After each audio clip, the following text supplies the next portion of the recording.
आपका आपके अपने चैनल ज्ञानी एडू हब पे। और आज हम स्टार्ट करने वाले हैं अपने day number 2 class 12 business studies को। ठीक है, तो देखो बच्चों, उम्मीद है आप लोगों ने कल हमारी कल वाली मतलब डे 1 की आपने सारी वीडियोस देखी होंगी, आपको अच्छी लगेंगी वीडियोस। तो हम कंटिन्यू करते हैं अपने डे नंबर 2 में आगे के टॉपिक्स के साथ। देखो बच्चों, कल जो हमने बीएसटी की क्लास करी थी, तो बीएसटी की क्लास में हम लोगों ने कल क्या क्या पढ़ा? तो कल हम लोगों ने पढ़ा था मीनिंग ऑफ मैनेजमेंट। मीनिंग के बाद हम लोगों ने पढ़ा था क्या? Features of management. और आज की वीडियोस के साथ आपको और क्या क्या चीज़ें क्लियर हो जाएंगी बच्चों? तो आज हम पढ़ लेंगे फंक्शंस ऑफ मैनेजमेंट के बारे में। फंक्शंस के बाद we have to study about the objectives of management और एम ऑफ मैनेजमेंट, और then we have to study about importance of management. मतलब आज की इस वीडियो के एंड होने तक आप सभी के सभी ये पांचों के पांचों टॉपिक के बारे में बिल्कुल कंप्लीटली सब कुछ जान चुके होंगे। तो ठीक है बच्चों, स्टार्ट करते हैं अपने नए किसके साथ? तो नए टॉपिक के साथ तो स्टार्ट करते हैं। देखो भाई बच्चों, आज का टॉपिक हमारा जो है, आज की क्लास में हमने पढ़ना है फंक्शंस ऑफ मैनेजमेंट। फंक्शंस का मतलब क्या होता है? तो फंक्शंस का मतलब होता है कि क्या क्या चीजें करते हैं। और मैनेजमेंट का मतलब तो पता ही आपको कि हमें खुद से नहीं करना, हमें अपना काम किसी और से करवाना है। तो जब भी हम अपने काम को किसी दूसरे बंदे से करवाते हैं, तो उसको करवाने के दौरान हमें क्या क्या चीजें करनी पड़ेंगी? तो मतलब technically speaking about the functions of management के फंक्शंस में हमें क्या क्या चीजें करना होता है। तो देखो भाई, फंक्शंस ऑफ मैनेजमेंट में हमें 5 फंक्शंस के बारे में पढ़ना है। कितने फंक्शंस है बच्चों? 5 फंक्शंस है। कौन कौन से? हमारे 5 नहीं, सॉरी 6 फंक्शन है। एक एक्स्ट्रा फंक्शंस भी हमने बताना जो इंपॉर्टेंट है। देखो, पहला फंक्शन हमारा क्या है? पहला फंक्शन हमारा है बच्चों प्लानिंग। क्या है? प्लानिंग। दूसरा फंक्शन हमारा क्या है? दूसरा फंक्शन है बच्चों ऑर्गेनाइजिंग। ऑर्गेनाइजिंग के बाद तीसरा फंक्शन है हमारा स्टाफिंग। स्टाफिंग के बाद हमारा क्या है? डायरेक्टिंग। और डायरेक्टिंग के बाद अपने को पढ़ना है कौन से फंक्शन के बारे में? कंट्रोलिंग के बारे में। और कंट्रोलिंग के बाद our last function and important function which is coordination. तो देखो बच्चों, आज की जो आपकी ये क्लास होने वाली है, आज की क्लास में हम लोग पढ़ने वाले हैं फंक्शंस ऑफ मैनेजमेंट। ठीक है, तो देखो फंक्शंस बहुत ही सिंपल तरीके से हमने समझना है। ठीक है, डीपली तो इन सभी के ऊपर एक एक चैप्टर बन रखा है। ये आपका चैप्टर 4 है, चैप्टर 5, चैप्टर 6, चैप्टर 7 और चैप्टर 8। यहाँ पे हम इन्हें थोड़ा सा शॉर्ट्स में देखते हैं। देखो शॉर्ट में करते हैं। देखो सबसे पहले हमारा आता है कि सर ये प्लानिंग क्या होता है? तो भैया प्लानिंग मतलब योजना है। और योजना सुनते ही क्या आता है कि किसी भी योजना का मतलब क्या है? तो योजना का मतलब, प्लानिंग का मतलब से कुछ भी नहीं होता है। बस क्या होता है, एडवांस में किसी को भी सोचने लग जाओ, हो गया प्लानिंग। हम किसी भी चीज के बारे में अगर एडवांस में सोच रहे हैं तो हम क्या कह देते हैं कि भाई साहब बंदा प्लानिंग कर रहा है ना। तो प्लानिंग का मतलब सिंपल है, किसी भी चीज के बारे में thinking in advance is called planning. तो एडवांस में हम क्या क्या सोचते हैं? तो देखो प्लानिंग के अंदर हम क्या करते हैं कि थिंकिंग इन एडवांस, हम एडवांस में सोचते हैं। क्या क्या चीजें सोचते हैं? तो हम सोचते हैं what is to be done, क्या काम करना है।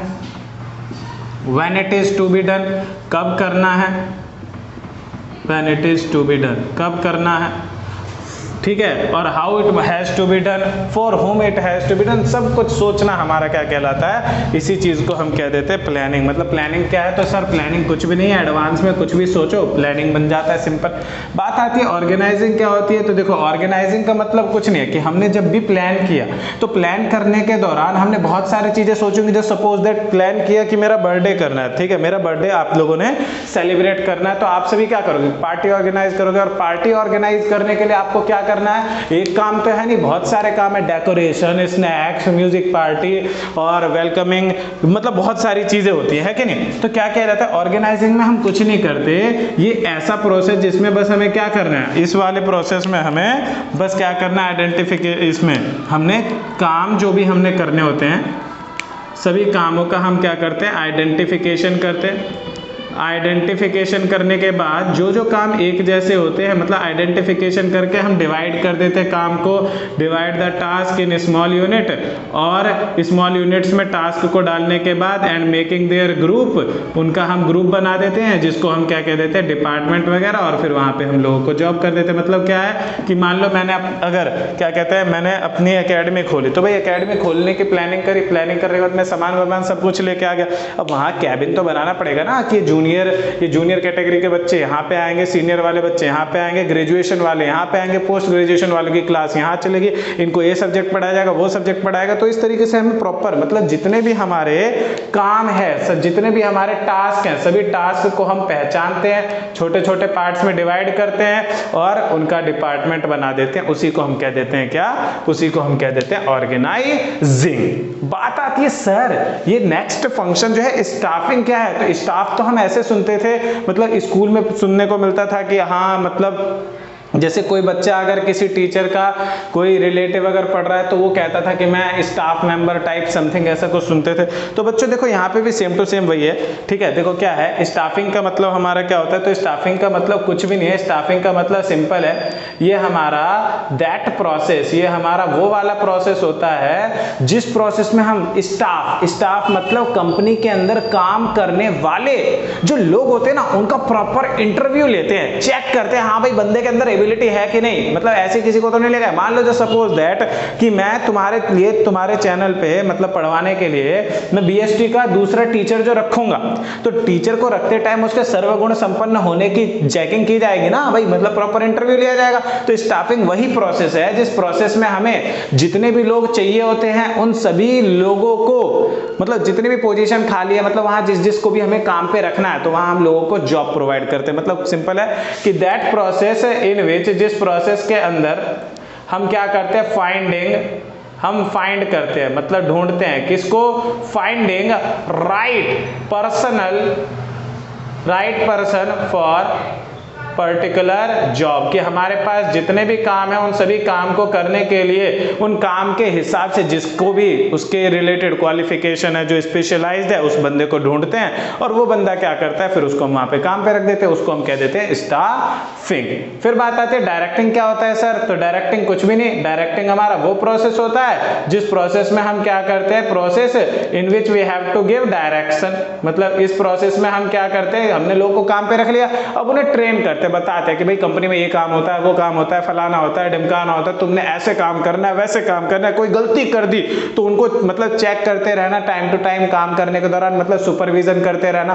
फिर कोई गलती कर दी तो तुरंत उससे रिलेटेड उनको तुरंत ट्रेन कर देना, उनको मोटिवेट करते रहना काम के दौरान। मतलब कुल मिला के इन शॉर्ट भाषा अगर कहा जाए ना तो सिंपल है, डायरेक्टिंग मतलब डायरेक्शन, मतलब process in which we gives, हम क्या करते हैं, डायरेक्शन देते हैं। किसको, तो डायरेक्शन टू आवर एम्प्लॉइज, अपने एम्प्लॉइज लोगों को हम डायरेक्शन देते हैं। उसी स्टेप को हम कह देते हैं क्या, डायरेक्टिंग। अब देखो क्या आता है, बात आती है सर ये कंट्रोलिंग क्या होता है। तो कंट्रोलिंग मतलब कंट्रोल करना, और कंट्रोल करने के लिए क्या करना है भाई, जो सोचा था प्लानिंग में, हमने जो चीज सोची थी जिसके हिसाब से सब कुछ किया, उसी को चेक कर लो कि भाई हमने जो सोचा था वही हो रहा है कि नहीं। अगर हो रहा है तो मजा ही मजा आ गया, नहीं हो रहा है तो फिर दोबारा कुछ ना कुछ चेंज करो, है भाई। तो मतलब कंट्रोलिंग क्या है, तो ये प्रोसेस है जिसमें इन विच वी कंपेयर, हम कंपेयर करते हैं, किस चीज को कंपेयर करते हैं, आवर एक्चुअल परफॉर्मेंस। हम एक्चुअल परफॉर्मेंस को क्या करते हैं, actual performance with planned performance, कि भाई जो हम कर रहे हैं उसको हम अपने पिछले परफॉर्मेंस के साथ में लेकर के चलते हैं, देखते हैं कि भाई सब कुछ वैसा ही चल रहा है कि नहीं। अगर चल रहा है तो मजा ही मजा आ गया, नहीं चल रहा तो फिर क्या करो, उसको करेक्ट करो। मतलब इसमें हम बस कंपेयर करते हैं अपने आज की चीज को पिछले के साथ, और एंड टेक करेक्टिव डिसीजन, और फिर जो भी डिसीजन सही रहता है उस तरीके के डिसीजन को हम यहाँ पे ले लेते हैं, काम खत्म। बात आती है कि सर ये कोऑर्डिनेशन क्या है, तो कोऑर्डिनेशन देखो, कोऑर्डिनेशन मतलब क्या है, तो कोऑर्डिनेशन को हमने पढ़ना है डिटेल में, ठीक है, कोऑर्डिनेशन को हमने पढ़ना है डिटेल में, ठीक है। तो इसको इस वजह से अभी के टाइम पे हम करेंगे थोड़ी देर के लिए skip, because we have to just इस मतलब हमें स्टडी करनी है इसके बारे में बहुत ही ज्यादा ब्रॉड मैनर में। हमने पढ़ना है कोऑर्डिनेशन के बारे में, कोऑर्डिनेशन के फैक्टर्स के बारे में, कोऑर्डिनेशन जरूरी कहां होता है, कोऑर्डिनेशन से फायदा क्या होता है, सब कुछ पढ़ना है, ठीक। इन सब चीजों के बारे में आप पढ़ोगे आगे कैसे, ये आपका चैप्टर नंबर 4 है, ये आपका चैप्टर नंबर 5 है, ये आपका चैप्टर नंबर 6 है, और ये आपका चैप्टर नंबर 7, और फाइनली ये चैप्टर नंबर 8। तो ये आपको पढ़ना है आगे, पर इससे रिलेटेड आगे नहीं है, इसी चैप्टर में हमने पढ़ना है डिटेल में। तो इसलिए हम क्या करेंगे, इस टॉपिक को पढ़ेंगे वीडियो के एंड में, ठीक है। वीडियो के एंड का मतलब कि जब आपके फर्स्ट चैप्टर का लास्ट लेक्चर होगा उस दिन हम करेंगे, ठीक है भाई। तो क्लियर सभी बच्चों को फंक्शंस ऑफ मैनेजमेंट। अब हम बढ़ते हैं अपने अगले टॉपिक ऑब्जेक्टिव्स ऑफ मैनेजमेंट के साथ, ठीक है। गोल्स और ऑब्जेक्टिव्स ऑफ मैनेजमेंट, कि भाई मैनेजमेंट को करने के पीछे का राज क्या है, क्यों मैनेजमेंट हम कर रहे हैं। तो देखो भाई, मैनेजमेंट अगर हम कर रहे हैं मतलब हमने अपने सभी काम बिल्कुल बढ़िया तरीके से किया, ठीक। अब मान लो मैंने अपनी एक छोटी सी दुकान खोली और उस दुकान को मैं बिल्कुल अच्छे तरीके से मैनेज कर रहा हूं, तो क्या होगा कि मैनेजमेंट अगर मैं कर रहा हूं तो जितने भी सारी की सारी एक्टिविटीज होंगी मेरे बिजनेस की, ऑल एक्टिविटीज वर परफॉर्म्ड परफेक्टली, कि भाई सारे के सारे एक्टिविटीज बिल्कुल परफेक्टली होंगी अगर मैं चीजें मैनेज करके चल रहा हूं तो।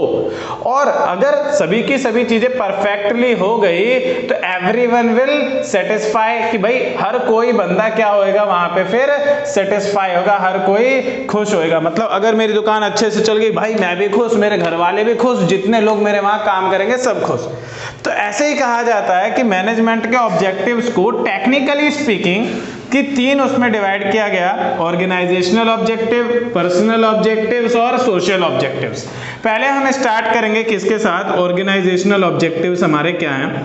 तो देखो भाई, मान लो मैंने कोई बिजनेस स्टार्ट किया, तो उस बिजनेस के जो ऑब्जेक्टिव्स होते हैं, जो बिजनेस खुद चाहता है अपने लिए, उसको हम कहते हैं ऑर्गेनाइजेशनल ऑब्जेक्टिव्स। तो देखो सबसे पहला ऑब्जेक्टिव क्या है, सर्वाइवल। कोई भी बिजनेस जब स्टार्ट किया जाता है तो उसका सबसे पहला गोल होता है कि वो मार्केट में सर्वाइव कर सके, मतलब साल, 2 साल, 5 साल, 10 साल, 20 साल, 50 साल तक मार्केट में टिका रहे। ये ना हो कि आज दुकान खोली और कल ही बंद करनी पड़ जाए। तो पहला गोल क्या होता है, सर्वाइवल। दूसरा होता है ग्रोथ, कि भाई सिर्फ और सिर्फ टिक के नहीं रहना, हमें अपना साइज बढ़ाना है। We must have to increase our branches बढ़ाओ, या दुकान पहले तुम्हारी 4x4 की दुकान थी, अब उसे 10x10 की कर दो, या तो उसका साइज वगैरह बढ़ा दो। तो ग्रोथ मतलब क्या, कि साइज या फिर ब्रांच वगैरह में इंक्रीमेंट लाना। और तीसरा इनका जो ऑब्जेक्टिव होता है ऑर्गेनाइजेशनल ऑब्जेक्टिव, वो सीधा होता है क्या भैया, प्रॉफिट। क्यों, क्योंकि भाई साहब प्रॉफिट इतना इंपॉर्टेंट है कि अगर प्रॉफिट नहीं हुआ ना तो ना सर्वाइवल हो रहा ना ग्रोथ। तो profit very very important objective है। क्यों, because if we are getting profit then we can also, क्या कहते हैं उसको, जो हम खर्चे कर पाते हैं, अफोर्ड। हाँ, तो क्या कहते हैं कि अगर हमने प्रॉफिट अच्छा अर्न किया तो हम इजीली अफोर्ड कर पाएंगे किसे, अपने बिजनेस के सर्वाइवल को, और हो सकता है आने वाले टाइम में हम प्रॉफिट की मदद से ही अपना ग्रोथ भी कर सके। तो ये तो ऑर्गेनाइजेशन चाहती है। बात आती है, मान लो तुम मेरे यहाँ जॉब अगर कर रहे हो, तो भाई साहब मैंने मैनेजमेंट किया है, मतलब तुम बिल्कुल खुश हो मेरे बिजनेस में काम करने का। तुम खुश क्यों होगे, क्यों कि मैंने तुम्हें हर तरीके से सेटिस्फाई रखा है। जैसे पर्सनल ऑब्जेक्टिव्स में आता है कि जितने भी बंदे काम करते हैं वहां पे वो कैसे सेटिस्फाई होते हैं। तो पहला गुड सैलरी, कि उनको सैलरी अच्छी दे दो, भाई साहब बिल्कुल सेटिस्फाइड रहेंगे, कोई दिक्कत की बात नहीं, जब चाहे जब बुला लो हर वक्त काम करेंगे। मतलब क्या, अच्छी सैलरी होनी चाहिए। अगर किसी बंदे को सेटिस्फाई करना है तो उसे अच्छी सैलरी दो। अच्छा वर्किंग कंडीशन, मतलब फालतू की किचकिचबाजी नहीं, काम से काम, भैया काम के लिए बुलाया, काम करवाया, और मतलब फालतू का उसके ऊपर प्रेशर नहीं बना के रखने को, बिल्कुल मस्त तरीके से, जैसे भी हम पढ़ रहे हैं ना, बिल्कुल विदाउट प्रेशर, कि भाई साहब हर चीज दिमाग में जा रही होगी तुम्हारे। तो उसी तरीके से मतलब अच्छा वर्किंग कंडीशन, अच्छा माहौल बना के रखो काम करवाने का। तीसरा हेल्थ और सिक्योरिटी नीड्स, मतलब कि अगर बाई चांस कभी उसकी तबीयत खराब हो गई तो चल भाई कोई बात नहीं, छुट्टी कर ले, दवा वगैरह के लिए दवाई वगैरह करवा ले, ठीक, उसके लिए हमने अपनी तरफ से उसे कुछ फंड इनिशिएट किए, ठीक, तो उससे उस बंदे को और सेटिस्फेक्शन मिलेगी कि भाई साहब बहुत अच्छा बॉस है हमारा। फिर हमारा आता है पीर रिकॉग्नाइशन। क्या आता है? पीर रिकॉग्नाइशन। देखो पीर का मतलब क्या होता है, बच्चे अक्सर पीर में कंफ्यूज्ड हो जाते हैं कि सर ये पीर क्या होता है। तो पीर का मतलब होता है कि जो हमारे साथ के लोग हैं, मान लो मैं ज्ञानी एडु हब में अगर मैं पढ़ाता हूं तो मेरे साथ के और भी जो टीचर्स हैं, जैसे मान लो फिजिक्स वाले हो गए या क्या कहते हैं इकोनॉमिक्स वाले हो गए, वो बात अलग है कि मैं ही हूं सब कुछ, पर जितने भी मेरे साथ के लोग हैं उन सभी के सभी लोगों में भी मुझे एक अलग रिस्पेक्ट मिलनी चाहिए। जैसे मान लो आप कहीं जॉब करने गए तो आपके डिपार्टमेंट के अलावा दूसरे डिपार्टमेंट का सेम पोजीशन वाला है, मान लो आपकी पूरी कंपनी के अंदर जितने भी लोग रहते हैं जो आपके साथ के हैं, मतलब साथ में ही आपके वो लोग भी उसी कंपनी में जॉब कर रहे हैं, तो उनसे एक रिकॉग्नाइजेशन मतलब एक रिस्पेक्ट टाइप, मतलब एंट्री करते ही और जी भैया क्या हाल है आपके, या फिर hello sir good morning, any kind of recognisation जो होती है वो अगर हमें मिले ना काम करने के साथ साथ। जैसे मान लो मैं पढ़ाने के लिए बच्चों को जाता हूं तो जाते ही सर बच्चे सारे के सारे खड़े हो जाते हैं, good morning sir, good afternoon sir. तो इससे क्या होता है कि एक सेल्फ मोटिवेशन मिलता है कि भाई साहब हमारे काम की रिस्पेक्ट है। क्यों रिस्पेक्ट है? क्योंकि हम बढ़िया तरीके से अपना कर रहे हैं, अपना 100% दे रहे हैं। बात आती है उसके बाद क्या, तो देखो मतलब अगर हमें पर्सन को सेटिस्फाई रखना है तो अच्छी सैलरी कर दो, वर्किंग कंडीशन बढ़िया, हेल्थ सिक्योरिटी टाइम पे ध्यान देते रहो, पीर रिकॉग्नाइजेशन मतलब उनकी प्रॉपर रिस्पेक्ट होनी चाहिए कंपनी के अंदर। फिर आता है सोशल रिकॉग्नाइजेशन। सोशल रिकॉग्नाइजेशन मतलब क्या कि अगर उस बंदे को उस कंपनी के नाम से कंपनी के बाहर निकलने के बाद भी रिस्पेक्ट मिल रही है। फॉर एन एग्जांपल अगर कोई बंदा यूट्यूब में काम कर रहा है और भाई साहब जैसे वो बाहर निकलता है कोई भी पूछता है उसे कि हाँ जी आप कहाँ जॉब करते हैं, तो सर मैं यूट्यूब में, तो उसका एक अलग ही ओहदा बन जाता है सोसाइटी में, है कि नहीं। तो उसको हम कहते हैं सोशल रिकॉग्नाइजेशन। तो ये 5 हमारे पर्सनल ऑब्जेक्टिव्स थे। अब बात आती है सोशल ऑब्जेक्टिव्स क्या है। तो देखो भाई सोशल ऑब्जेक्टिव सिंपल कि जो सोसाइटी को चाहिए होता है। मैंने दुकान खोली, मेरे आसपास के लोग क्या चाहेंगे, मेरे आसपास के लोग चाहेंगे कि भाई साहब इस दुकान पे हम जब भी जाएं तो बढ़िया तरीके से इज्जत से बातचीत हो, बढ़िया रिस्पेक्ट हमें मिले और हमारे जितने भी मतलब जो कुछ भी हमें सामान खरीदना बढ़िया क्वालिटी का सामान मिले, पैसे भी ज्यादा मतलब आलतू फालतू पैसे नहीं होने चाहिए, बिल्कुल बढ़िया फेयर प्राइस होना चाहिए। तो सोशल ऑब्जेक्टिव्स में देखो क्या आता है, पहला गुड क्वालिटी की अच्छी क्वालिटी का सामान मिलना चाहिए। दूसरा नो मैल प्रैक्टिस, मतलब किसी भी तरीके से कस्टमर का हमें बुद्धू नहीं बनाना। We must have to provide him that product which he wants to receive, ठीक। उसके अलावा प्राइस अच्छा होना चाहिए, मतलब ये भी नहीं कि ना ज्यादा सस्ता ना ज्यादा महंगा, नॉर्मल प्राइस होना चाहिए। इसके अलावा सोसाइटी और ज्यादा खुश कब होती है जब आप उसी सोसाइटी में से किसी को अपने यहाँ जॉब भी दे देते हो, मतलब एम्प्लॉयमेंट जनरेशन करने का काम। और फिर हमारा आता है वोकेशनल ट्रेनिंग प्रोग्राम, मतलब क्या, टाइम टू टाइम कभी कभार कोई भी चेंज आया नया, उस चेंज के बारे में लोगों को सिखाने लग गए, ट्रेनिंग देने लग गए, तो it is also kind of social objectives. तो यहाँ पे हमारा देखो बच्चों सिलसिला खत्म होता है किस चीज का, तो ऑब्जेक्टिव्स ऑफ मैनेजमेंट का। हम लोगों ने इस चैप्टर में क्या पढ़ा, तो हमने पढ़ा मैनेजमेंट क्या है, कुछ नहीं, प्रोसेस जिसके द्वारा काम कंप्लीट होता है, गोल्स अचीव हो जाते हैं। दूसरा हमने पढ़ा मैनेजमेंट के कैरेक्टर क्या है। तो हमने क्या पढ़ा कि मैनेजमेंट एक गोल ओरिएंटेड प्रोसेस है, ग्रुप एक्टिविटी है, परवेसिव है, कॉन्टिन्यूअस है, इंटेंजिबल है, और इसके अलावा dynamic function. And then we have studied about the most important feature of management which is multi dimensional, कि इसमें सिर्फ एक काम नहीं होता, बहुत सारे काम होते हैं, जैसे management of work, management of people, management of operation. और उसके बाद हमने अपनी इस वीडियो में क्या पढ़ा कि भाई मैनेजमेंट के ऑब्जेक्टिव्स क्या है। ऑर्गेनाइजेशन के हिसाब से देखा जाए तो अलग ऑब्जेक्टिव्स है, पर्सन जो लोग काम कर रहे हैं उनके बेसिस पे देखा जाए तो उनकी अलग इच्छाएं होती है, और सोशल मतलब क्या, समाज की अलग इच्छाएं होती है। और जब हम इन सभी इच्छाओं को पूरा कर देते तो that is called perfect management. That's why they were considered as the objectives और गोल्स ऑफ मैनेजमेंट। हाँ जी बच्चों, तो देखो जैसा कि अभी हम लोगों ने थोड़ी देर पहले पढ़ा था किसके बारे में, ऑब्जेक्टिव्स ऑफ बिजनेस ऑर्गेनाइजेशन। क्या पढ़ा था हमने पढ़ा था ऑब्जेक्टिव्स के बारे में। तो ऑब्जेक्टिव्स में आप लोगों को क्लियर करवाया गया था क्या, ऑब्जेक्टिव्स में हमने पढ़ लिया किसके बारे में, तो हमने पढ़ा ऑर्गेनाइजेशनल ऑब्जेक्टिव्स हमारे क्या क्या हुआ करते थे। ऑर्गेनाइजेशनल ऑब्जेक्टिव्स हमने पढ़ा। ऑर्गेनाइजेशनल ऑब्जेक्टिव्स के बाद हम लोगों ने पढ़ा पर्सनल ऑब्जेक्टिव्स के बारे में। आई होप कि आप सभी को पर्सनल ऑब्जेक्टिव्स जो है वो भी क्लियर हो गए। पर्सनल ऑब्जेक्टिव्स के बाद हम लोगों ने पढ़ा था सोशल ऑब्जेक्टिव्स के बारे में, कि जो हमारे सोशल ऑब्जेक्टिव्स होते हैं मैनेजमेंट के, वो सोशल ऑब्जेक्टिव्स क्या क्या होते हैं। ठीक है, तो ये सभी चीजें आपको बिल्कुल क्लियर है। अब जो हमारा टॉपिक स्टार्ट होने वाला है अभी, उस टॉपिक का नाम बच्चों देखो क्या है, उसका नाम है इंपॉर्टेंस ऑफ मैनेजमेंट। कि मतलब जो हमारा मैनेजमेंट है, मैनेजमेंट का इंपॉर्टेंस क्या है, व्हाई मैनेजमेंट इज इंपॉर्टेंट। ठीक है, मतलब इंपॉर्टेंस क्या है मैनेजमेंट का, हम मैनेजमेंट क्यों करते हैं भैया। तो देखो मैनेजमेंट के इंपॉर्टेंस को याद रखने के लिए मैंने आप लोगों के लिए क्या किया, एक कोड बना रखा है। ठीक है, देखो वो कोड हमारा क्या है, तो वो कोड हमारा है GDP depend upon efficient society. GDP depends upon efficient society. तो देखो GDP depends upon efficient society जो है, इस कोड को अगर आपने याद कर लिया, ये लाइन अगर आपको याद हो गई, तो आप ये समझ लो इंपॉर्टेंस ऑफ मैनेजमेंट खत्म। ठीक है भाई, कैसे, तो देखो GDP depends upon efficient society, यहां से आपको कैसे याद हो जाएगा कि जो GDP हमारा है, GDP हमारे को सबसे पहले हेल्प करता है किस चीज में, GDP डिपेंड्स अपॉन, मतलब GDP जो हमारी है डिपेंड करती है सोसाइटी अच्छी है, मतलब एफिशिएंटली हम अपनी सभी एक्टिविटीज को कर रहे हैं तो GDP डेवलप होगा।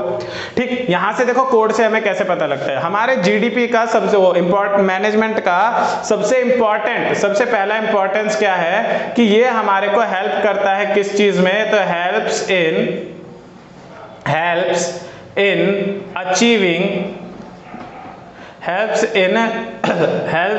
Achieving organisational goals. क्या है, ऑर्गेनाइजेशनल गोल्स को अचीव करने में हमारी मदद करता है, किसमें, ऑर्गेनाइजेशनल ऑब्जेक्टिव्स है। मतलब अगर मैनेजमेंट करेंगे तो जाहिर सी बात है ऑर्गेनाइजेशन के जो भी ऑब्जेक्टिव्स थे, survival, growth, profit, we can achieve all of these objectives. तो GDP में G मतलब क्या है, यहाँ पे G मतलब आपने ध्यान रखना है बच्चों, गोल्स, ऑर्गेनाइजेशनल गोल्स।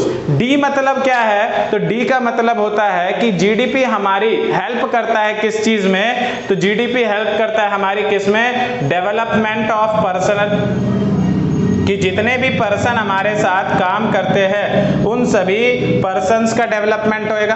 ठीक, क्यों, क्योंकि हम मैनेजमेंट कर रहे हैं तो क्या होएगा कि हम अपने जितने भी एम्प्लॉयज हैं उनको टाइम टू टाइम ट्रेनिंग वगैरह देते रहेंगे, तो जाहिर सी बात है कि उनका डेवलपमेंट होना निश्चित है। P मतलब क्या है, P का मतलब यहाँ पे है कि ये क्या करता है, ये हमारी हेल्प करता है किसमें, help in achieving personal objectives, कि ये हमें पर्सनल ऑब्जेक्टिव्स को अचीव करने में हमारी हेल्प करता है, helps in achieving personal objectives. मतलब देखो G माने group goals, organisational goals achieve हो जाते हैं। D माने हर एक व्यक्ति का डेवलपमेंट होता है, क्यों, क्योंकि वो चेंजेस के हिसाब से अपने आप को चेंज करना, मतलब चेंज करना सीख जाता है, तो जाहिर सी बात है उसका डेवलपमेंट होना निश्चित है। तीसरा P मतलब क्या, कि अगर हमने मैनेजमेंट कर रखा है तो हमारे जितने भी पर्सन्स हमारे साथ काम करते हैं सभी के सभी बिल्कुल अच्छे तरीके से सेटिस्फाइड रहेंगे, मतलब उनका पर्सनल ऑब्जेक्टिव्स जो भी है वो पर्सनल ऑब्जेक्टिव्स हम इजीली अचीव कर सकते हैं। एफिशिएंट मतलब क्या है, तो हमारे जो एम्प्लॉयज हो जाते हैं, एम्प्लॉयज कैसे हो जाते हैं, एम्प्लॉयज हमारे एफिशिएंट एम्प्लॉयज हो जाते हैं। हमारे एफिशिएंट एम्प्लॉयज मतलब क्या, एम्प्लॉयज को टाइम टू टाइम ट्रेनिंग मिलती है और उनकी एफिशिएंसी बढ़ जाती है, हेल्प्स इन इंक्रीजिंग एफिशिएंसी। और सोसाइटी मतलब क्या है, तो सोसाइटी का मतलब है कि ये हमारी हेल्प करता है किस चीज में, helps in achieving social objectives, कि ये हमारे को सोशल ऑब्जेक्टिव्स अचीव करने में भी हमारी हेल्प करता है, क्योंकि मैनेजमेंट में हम हर चीज के ऊपर ध्यान देते हैं। तो देखो इंपॉर्टेंस यही आपका होता है क्लियर, कैसे इंपॉर्टेंस में G माने हेल्प करता है ऑर्गेनाइजेशनल गोल्स अचीव करने में, D माने डेवलपमेंट ऑफ पर्सनल में, P माने पर्सनल ऑब्जेक्टिव्स भी हमारे अचीव हो जाते हैं, E माने एफिशिएंट एम्प्लॉयज हमारे पास रहते हैं। ठीक है, एफिशिएंसी बढ़ जाती है एम्प्लॉयज की। और लास्ट हमारा आता है क्या, कि हमारे सोशल ऑब्जेक्टिव्स जितने भी होते हैं उनको भी अचीव करने में हमारी हेल्प करता है। तो देखो बच्चों, आज की वीडियो में हम लोगों ने कुल मिला के क्या पढ़ा कि मैनेजमेंट के क्या क्या फंक्शंस है, what are the functions of management, planning, staffing, directing, controlling and organising. उसके बाद हमने पढ़ा ऑब्जेक्टिव्स ऑफ मैनेजमेंट, जिसमें organisational objectives, growth, survival, profit, personal objectives, good working condition, good working salary, और उसके बाद पीर रिकॉग्नाइजेशन, सोशल रिकॉग्नाइजेशन और health and security. उसके बाद सोशल ऑब्जेक्टिव्स हमारे क्या क्या थे कि सोसाइटी में अच्छे रेट पे सामान प्रोवाइड करना, good quality products, no mal practices, employment opportunities create करना, और लास्ट हमारा था सोशल ऑब्जेक्टिव्स क्या कि हमें time to time vocational training programmes वगैरह भी अनाउंस करते रहना होता है, जिससे क्या होता है सोसाइटी पार्ट लेती है और सोसाइटी को एक तरीके का सेटिस्फैक्शन मिलता है। अब यहीं से हमारे जब ये ऑब्जेक्टिव्स है तो भैया मैनेजमेंट जो हमने किया क्यों किया, ताकि इन ऑब्जेक्टिव्स को अचीव कर सके। दैट्स व्हाई इसका बताया गया GDP depends on efficient society. Code है जीडीपी में जी मतलब ऑर्गेनाइजेशनल गोल्स अचीव हो जाते हैं, डी मतलब पर्संस का डेवलपमेंट, पी मतलब पर्सनल ऑब्जेक्टिव्स कंप्लीटली अचीव कर लेते हैं, एफिशिएंट मतलब हमारी एम्प्लॉयज की एफिशिएंसी बढ़ जाती है, और सोसाइटी मतलब सोशल ऑब्जेक्टिव्स को भी अचीव करने में ये हमारी हेल्प करता है। तो इसी के साथ हमारा डे 2 का business studies nature and significance of management के चैप्टर में हमने अपने ये पांचों के पांचों टॉपिक क्लियर कर लिए आज तक की क्लास में। अब नेक्स्ट क्लास में हम पढ़ेंगे आगे की चीजें जैसे nature of management, level of management वगैरह वगैरह एंड दीज ऑल। तो आप सभी को अगर पूरी वीडियो में कोई भी दिक्कत, कोई भी कंफ्यूजन, कोई भी डाउट आई हो तो आप नीचे कमेंट करके जरूर बताएं। बाकी हमने डिस्क्रिप्शन में अपना टेलीग्राम चैनल का लिंक डाल दिया है जहां आपको सभी के सभी नोट्स अवेलेबल हो जाएंगे, तो जल्दी से जाओ और टेलीग्राम के ग्रुप को ज्वाइन करो। थैंक यू, धन्यवाद।